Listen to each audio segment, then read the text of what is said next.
Yes, Grignard reagent के ज़्यादातर जो रिएक्शन हैं वो हम ज़्यादातर क्या करते हैं, ड्राई ईथर की प्रेजेंस में करते हैं, वाटर नहीं इसके केस में आने देते हैं, मॉइस्चर की प्रेजेंस में नहीं करते हैं। रीजन बीइंग क्या, ये जो ग्रिग्नार्ड रिएजेंट है जैसे कि मैंने आपको बोला है, कार्बन आयन का अच्छा सोर्स है। तो जब ग्रिग्नार्ड रिएजेंट को कहीं से भी क्या मिल जाए, एच पॉजिटिव आयन मिल जाए, चेक करना, कोई भी ऐसा कंपाउंड जो कि किस चीज का सोर्स हो, एच पॉजिटिव आयन का सोर्स हो, वहां से एच पॉजिटिव एक्सेप्ट करके ये क्या बना देता है, एल्कीन बना देता है। तो ये देख लेंगे आप, क्या यहाँ पे पॉजिटिव और इसके ऊपर नेगेटिव। तो अब मान लो मैं इसको वाटर के साथ रिएक्ट करा देता हूँ, H2O, HOH करके आप इसको लिख सकते हैं अदरवाइज। तो H पॉजिटिव एक्सेप्ट करके ये क्या बना देगा, एल्कीन बना देगा, CH3 और साथ में मैग्नीशियम के साथ एक साइड लिंकेज है ब्रोमीन की और एक साइड लिंक हो जाएगा OH। सो इस तरीके से ये आपको क्लियर हो गया होगा किस तरीके से रिएक्शन हो रहा है। दोबारा एक बार बता देता हूँ, वाटर दो पार्ट में टूट गया, क्या H पॉजिटिव OH नेगेटिव। अब आप देख लो H पॉजिटिव कहाँ जाएगा, उस कार्बन के ऊपर जहाँ पे क्या है, नेगेटिव चार्ज, और OH नेगेटिव कहाँ जाएगा, मैग्नीशियम के पास, बॉन्ड ब्रेक कर जाएगा और इस तरीके से अटैचमेंट होके हमारे पास क्या बन जाएगा, एल्कीन। तो method of preparation of alkene के लिए ग्रिग्नार्ड रिएजेंट आप यूज कर सकते हैं, लेकिन अदरवाइज ग्रिग्नार्ड रिएजेंट के जितने भी रिएक्शन आप आगे पढ़ रहे होंगे वो कैसे करेंगे आप, ड्राई ईथर की प्रेजेंस में कर रहे होंगे। रीजन बीइंग क्या, कि एल्कीन तो हमारे पास उतना मतलब हमें नहीं चाहिए, है ना। जो बाकी प्रोडक्ट अगर आपको बनाने हैं तो उसके लिए आपको फिर इसको किसमें मतलब एनहाइड्रस कंडीशन में रखना पड़ेगा, तभी जाके आपके पास वो पार्टिकुलर प्रोडक्ट आएगा, नहीं तो एल्केन बन जाया करेगा हर बार, है ना। तो इसीलिए हम ट्राई करते हैं जितने भी रिएक्शन है वो ड्राई ईथर में करे जाते हैं। ओके, सो ज़्यादातर ये पूछा जा सकता है कि भाई ड्राई ईथर में क्यों करते हैं, या आपके दिमाग में आइडिया रहना चाहिए क्यों करते हैं ग्रिग्नार्ड रिएजेंट के रिएक्शंस को ड्राई ईथर में। ओके, सो आगे बात करें। सेम चीज अगर आप करना चाहें, ग्रिग्नार्ड रिएजेंट का रिएक्शन अगर आप किसके साथ करते हैं, हेलोल्किन के साथ करते हैं ना। इसी को मैं दूसरे पार्ट में कन्वर्ट कर दे रहा हूँ, ये ए पार्ट हो गया, बी पार्ट में सेम ग्रिग्नार्ड रिएजेंट का रिएक्शन किसके साथ, हेलोल्किन के साथ। तो this is CH3 CH2 Br plus CH3 CH2 MgBr, है ना। ये ग्रिग्नार्ड रिएजेंट हो गया और ये क्या हो गया, हेलोल्केन हो गया। अब हेलोल्केन में और ग्रिग्नार्ड रिएजेंट का जब रिएक्शन होएगा तो क्या बनेगा हमारे पास, we will be having a compound CH3 CH2 CH2 CH3। वो आपको पता है क्यों, रीजन बीइंग यहाँ पे पोलरिटी चेक करो, यहाँ पे पोलरिटी आएगी नेगेटिव इधर, सॉरी पॉजिटिव इधर आएगी नेगेटिव, और यहाँ पे क्या, इसके ऊपर आएगी नेगेटिव इधर आएगी पॉजिटिव। अब आप देखो ये कार्बन विद नेगेटिव चार्ज कहाँ पे अटैक करेगा, इस कार्बन के ऊपर अटैक करेगा, और ये हेलोजन यहाँ से निकल जाएगा, किसके साथ बॉन्ड बना लेगा, मैग्नीशियम के साथ। तो हमारे पास आ जाएगा क्या, MgBr2, मैग्नीशियम ब्रोमाइड, है ना। वैलेंसी इसकी कितनी होती है, 2 होती है, तो इसीलिए MgBr2 और साथ में क्या बन गया, ब्यूटेन बन गया। समझ आया किस तरीके से रिएक्शन हुआ, एरो से समझ लेना आपने। कार्बन के ऊपर जिसके ऊपर नेगेटिव चार्ज है उसने अटैक किया इस कार्बन के ऊपर, ये ब्रोमीन यहाँ से निकल गया, मैग्नीशियम ने दोनों वैलेंसी अपनी कंप्लीट कर ली किसके साथ, ब्रोमीन के साथ। तो इस तरीके से रिएक्शन हो सकता है हेलो एल्केन के साथ ग्रिग्नार्ड रिएजेंट का, जहाँ से आपको क्या मिल जाएगा, एल्केन मिल जाएगा। इसमें अगर मैं बात करूं नेक्स्ट, फ्रॉम कार्बोक्सिलिक एसिड्स, मेरे ख्याल में नाइन्थ मेथड होएगा ये। सो फ्रॉम कार्बोक्सिलिक एसिड,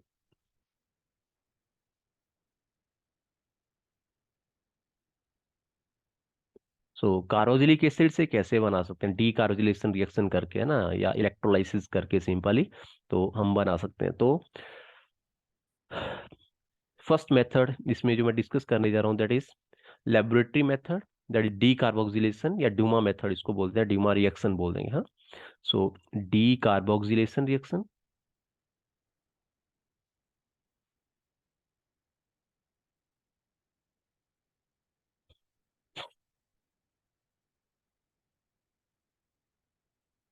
और ड्यूमा रिएक्शन,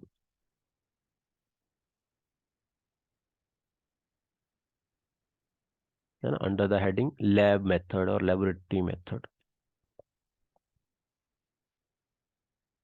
तो डीकार्बोजिलेशन किस तरीके से होएगा, सिंपली इसके लिए सोडा लाइम हम यूज करते हैं। क्या यूज करेंगे रिएजेंट, सोडा लाइम के साथ इसको हीट करेंगे, वो मैं बता देता हूँ what is soda lime.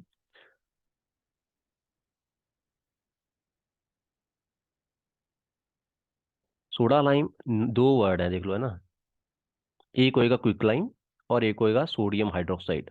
Soda means sodium hydroxide, lime means calcium oxide. इन दोनों का मिक्सचर हम यूज कर रहे होंगे क्या करने के लिए, इसमें से कार्बन डाइऑक्साइड रिमूव करने के लिए एसिड में से, है ना। तो यहाँ पे मैं सॉल्ट ले रहा हूँ इसका, आप चाहे तो स्टार्टिंग मटेरियल एसिड से भी कर सकते हैं, है ना। मैंने एसिटिक एसिड से स्टार्ट किया। एसिटिक एसिड CH3COOH होता है, उसका सॉल्ट जब बनेगा सोडियम हाइड्रोक्साइड से रिएक्ट करने के बाद तो क्या बनेगा, sodium salt O negative Na positive, that is sodium acetate. Okay, sodium acetate को जब आप रिएक्ट कराओगे किसके साथ, सोडियम हाइड्रोक्साइड के साथ, in presence of what, quick lime, calcium oxide, और हीट करोगे तो क्या होएगा, you will be having sodium carbonate as byproduct Na2CO3, और साथ में आपके पास प्रोडक्ट आएगा यहाँ पे मीथेन CH4, है ना। तो समझ लो कैसे रिएक्शन हुआ। अगर आपको मैं यहाँ पे पॉइंट कर दूं कहाँ कहाँ से क्या क्या बन रहा है, 1 सेकेंड प्लीज, ये चेक करना। यहाँ पे देख लो CH3, ये है, इसको हाइड्रोजन कहाँ से मिला होएगा, ये वाला एक ही हाइड्रोजन है ना। फर्दर एक सोडियम ये है, एक सोडियम ये है, क्या बन गया Na2, कार्बन ये CO3 कैसे बनेगा, एक ऑक्सीजन ये, एक ऑक्सीजन ये, और एक ऑक्सीजन ये। तो आप देख रहे होंगे कैसे बना Na2CO3, है ना। डी कार्बोक्सिलेशन मतलब क्या, कार्बन डाइऑक्साइड का रिमूवल हुआ यहाँ से, किस फॉर्म में निकला, वो सोडियम कार्बोनेट की फॉर्म में। ओके, सो ये है आपका रिएक्शन, और यहाँ पे CH3, तो एक हाइड्रोजन इसको मिलेगा तो अपनी वैलेंसी कंप्लीट करके क्या बना लेगा, कंपाउंड मीथेन बना लेगा। तो method of preparation of methane के अंदर इसको हम पढ़ते थे। आई थिंक आपको क्लियर हो गया होगा किस तरीके से इसको करना है। हाँ बच्चे क्लियर है क्या, यस सर। हाँ। तो फर्दर अगर हम बात करें, यहाँ पे सोडियम हाइड्रोक्साइड और कैल्शियम ऑक्साइड की जो रेशियो रहती है सोडा लाइम के अंदर, वो रहते हैं 3:1। क्या रेशियो रहेगी, 3:1। 3 पार्ट सोडियम हाइड्रोक्साइड और 1 पार्ट आपके पास क्या रहेगा, कैल्शियम ऑक्साइड रहेगा।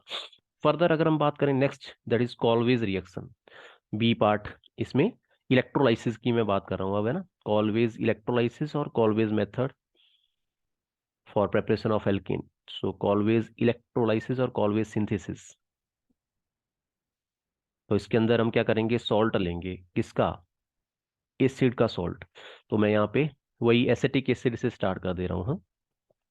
सो एसिटिक एसिड का सॉल्ट क्या रहेगा, CH3COO पॉजिटिव और Na पॉजिटिव, है ना। सोडियम एसीटेट से मैंने स्टार्ट किया।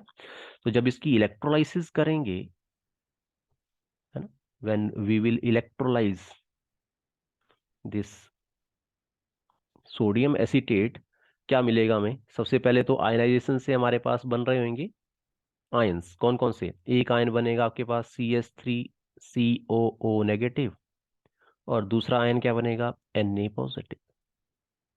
ये सुनो, ऑलवेज इलेक्ट्रोलाइसिस में आपके पास सबसे पहले, इलेक्ट्रोलाइसिस ना लिख के पहले मैं आयनाइजेशन कर देता हूँ, फिर एक एक करके स्टेप सारे समझा देता हूँ, है ना, वो ज़्यादा बढ़िया रहेगा। So first is ionization. Electrolysis आपने सीखी हुई है कैसे करते हैं इलेक्ट्रोलाइसिस, तो वही हमने यहाँ पे यूटिलाइज करना है। सबसे पहले आयनाइजेशन होएगी, दो आयन आपके पास बन गए।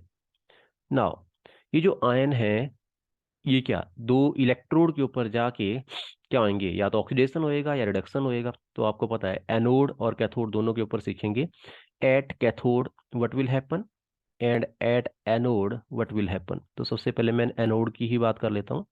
एनोड के ऊपर कौन जाएगा, एनायन, ठीक है। एनोड के ऊपर कौन मूव करेगा, एनायन, है ना, ये है एनायन, जो कि एनोड की तरफ को मूव करेगा, और वहां पे जाके करेगा क्या, ऑक्सीडाइज हो जाएगा। तो oxidation process occur at anode, आपको याद होगा इलेक्ट्रोकेमिस्ट्री के अंदर हमने डिस्कस किया था। यस ओके, एनोड के ऊपर क्या होगी, ऑक्सीडेशन, और जाएगा कौन एनोड के ऊपर, एनोड एनायन को अट्रैक्ट करेगा एनोड, सिंपल सी बात है ना। एनोड का मतलब क्या, जिसकी तरफ को कौन मूव करे, एनायन मूव करे।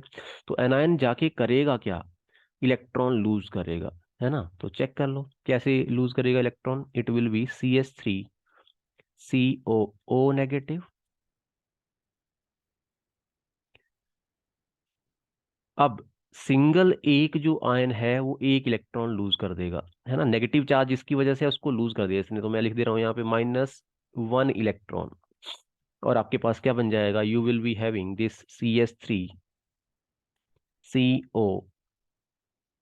2 इलेक्ट्रॉन थे जिसकी वजह से क्या आ रहा था, नेगेटिव चार्ज आ रहा था, अब इसके पास क्या रह गया, एक इलेक्ट्रॉन रह गया।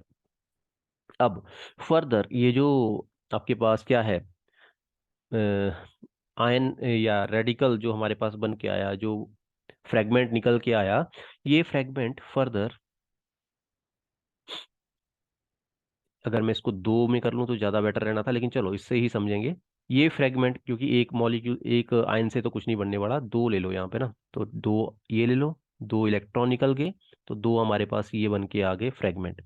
अब इन 2 फ्रेगमेंट की अगर हम बात करें, इसमें भी क्या होएगा, कार्बन डाइऑक्साइड निकलेगी, लेकिन निकलने का तरीका क्या है, यहाँ पे होमोलिटिक क्लीवेज, एक इलेक्ट्रॉन इधर आ गया और एक इलेक्ट्रॉन इधर आ गया, तो हमारे पास क्या बन गए, 2 मिथाइल फ्री रेडिकल बन जाएंगे, है ना, 2 फ्रेगमेंट मिथाइल के, और साथ में क्या बन जाएगा, कार्बन डाइऑक्साइड, जैसे कि आप पहले होमोलिटिक क्लीवेज में देखते थे, सेम वही चीज हो रही है। क्या, ये था आपके पास एसीटेट आयन, एसीटेट आयन में क्या हुआ, इसने इलेक्ट्रॉन लूज करा, एक इलेक्ट्रॉन एक एसीटेट आयन से होएगा, एक दूसरे से, तो 2 एसीटेट आयन से 2 इलेक्ट्रॉन रिमूव होके आपके पास इस तरीके से रेडिकल जनरेट हुए। ये रेडिकल में फिर फर्दर क्या, होमोलिटिक क्लीवेज होगी, जिससे हमारे पास मिथाइल फ्री रेडिकल बन के और साथ में कार्बन डाइऑक्साइड निकल जा रही है। कितने मिथाइल फ्री रेडिकल, 2। तो ये जो 2 मिथाइल फ्री रेडिकल हैं आपस में कैसे रिएक्ट कर सकते हैं, सिंपली एक एक इलेक्ट्रॉन दोनों लोग क्या करेंगे, शेयर करेंगे, और क्या बना लेंगे, इथेन बना लेंगे। It will be CH3 that is ethane. समझ आ गया किस तरीके से है? ये अच्छा। सर, हाँ, और दूसरे इलेक्ट्रोड के ऊपर, किसके ऊपर, कैथोड के ऊपर क्या होएगा फिर, एट कैथोड सोडियम आयन जाएगा, एट कैथोड सोडियम आयन जाएगा, और सोडियम आयन जाके क्या करेगा, वहां से इलेक्ट्रॉन अब्स्ट्रैक्ट करेगा। तो यहाँ पे लिख दे रहा हूं मैं, sodium ion take up electron and get converted into what, sodium. और ये सोडियम जब किसके साथ रिएक्ट करेगा, पानी के साथ रिएक्ट करेगा, तो क्या बना देगा, sodium hydroxide and hydrogen will be liberated. तो इस तरीके से आपके पास कैथोड और एनोड के ऊपर, कैथोड के ऊपर क्या हो गई, रिडक्शन, और एनोड के ऊपर क्या हो गई, ऑक्सीडेशन, किस तरीके से हुई वो आपने समझ लिया, है ना। मैकेनिज्म आपको क्लियर हो गई होगी। आप चाहे तो एक कंटेनर में इस तरीके से लेके दिखा के, मतलब, और वहां से भी कर सकते हैं। अब यहाँ पे अगर हम बात करें, 2 टाइप की मैकेनिज्म इसके लिए हम यूज करते हैं, क्या, ionic mechanism as well as free radical mechanism, इस रिएक्शन के लिए, है ना। जैसे आपने देखा यहाँ पे मैंने रेडिकल मैकेनिज्म यूज करी हुई है ना, रेडिकल मैकेनिज्म थोड़ा इजी रहती है तो इसलिए उसको यूज किया, ऐसे ही आप आयनिक मैकेनिज्म भी यूज कर सकते हैं। तो यहाँ पे लिख दे रहा हूं मैं, both ionic and free radical mechanisms are involved in the reaction.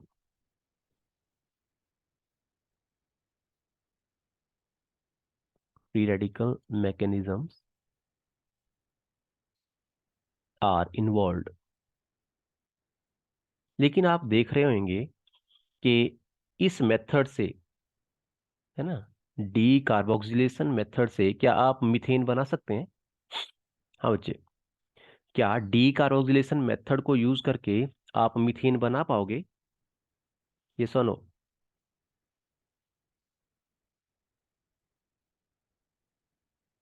तो सिंपली देखो, अगर मैं कोई भी एसिड लूंगा, मान लो मैं क्या ले रहा हूँ, फॉर्मिक एसिड, है ना, तभी जाके उसमें क्या आएगा, केवल और केवल एक कार्बन आने के चांसेस लग रहे हैं, अदरवाइज पॉसिबिलिटी नहीं है ना। कम से कम एक कार्बन तो, मतलब 2 कार्बन तो किसी भी एसिड के अंदर होने ही चाहिए, तभी जाके रिएक्शन हो पाएगा। आप देख लो ना, यहाँ पे अगर मैं यहाँ पे CH3 की जगह पे क्या ले लूँ, हाइड्रोजन ले लूँ, तो बनेगा ना फॉर्मिक एसिड का सॉल्ट, सोडियम फॉर्मेट। लेकिन सोडियम फॉर्मेट का जब आप रिएक्शन कर रहे होंगे तो कार्बन डाइऑक्साइड तो निकल गया, अब रह गया अकेला हाइड्रोजन, तो हाइड्रोजन हाइड्रोजन के साथ कंबाइन करके क्या बना पाएगा, हाइड्रोजन ही बन पाएगा, और तो कुछ नहीं मिलेगा ना वहां से। समझ पा रहे हो कि नहीं? अगर नहीं समझ पा रहे, यहाँ पे समझो। क्या चाहता हूं मैं बनाना चाहता हूँ मिथेन, CH4, है ना। किससे? कॉल्वेज इलेक्ट्रोलिसिस मेथड से मैं मीथेन बनाना चाहता हूँ, क्या बना सकता हूँ? नहीं बना सकता, क्योंकि सिंपल सी बात है, ये पार्ट कहाँ से आया और ये पार्ट कहाँ से आया, तो देख लो ये दो मॉलिक्यूल में से आएगा। अब वो जो दो मॉलिक्यूल हैं उनमें क्या, उन दो मॉलिक्यूल से एक कार्बन जनरेट करना वो मुश्किल है, ठीक है, क्योंकि पहले से ही उसके पास क्या, अगर एक कार्बन रहेगा तभी जाके वो कंबाइन कर रहा होगा ना। समझ आ रही चीज, ये सुनो। Yes sir. हाँ, तो ये है आपका कॉल्वेज इलेक्ट्रोलिसिस के बारे में। इसी में अगर आगे मैं बात करूं, that is next, reduction of carboxylic acid.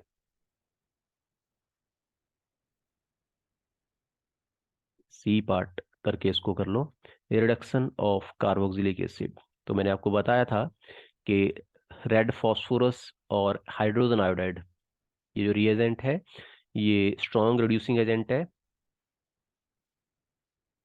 और एसिड को डायरेक्टली किस में कन्वर्ट कर देगा, एल्केन में कन्वर्ट कर देगा, है ना। तो स्टार्टिंग में कोई रिएक्शन लिख दे रहा हूँ, एसिटिक एसिड ही मान लो मैंने लिख दिया, CH3COOH, this is acetic acid. इसको रिएक्ट कराएंगे जब किसके साथ, हाइड्रोजन आयोडाइड के साथ, in presence of red phosphorus. जब आप इसको हीट करोगे तो आपके पास प्रोडक्ट क्या आएगा, it will be ethane, CH3 साथ में क्या बनता था, आयोडीन एंड वाटर। आपको पता है कि फास्फोरस का क्या रोल है, वो आपको बता दिया था मैंने ना, it is used to remove this iodine. Okay, तो ये था आपका reduction of carboxylic acid. Normally हमने जो हेडिंग दिया था that was from carboxylic acid, तो कार्बोक्सिलिक एसिड से हम किस तरीके से बना सकते हैं वो आपको सारे के सारे मेथड क्लियर हो गए होंगे। नेक्स्ट इज एल्डिहाइड कीटोन और एसिड डेरिवेटिव से कैसे बना सकते हैं। ओके, तो ये हमारे पास दो रह गए होंगे मेरे ख्याल में मेथड शायद, है ना।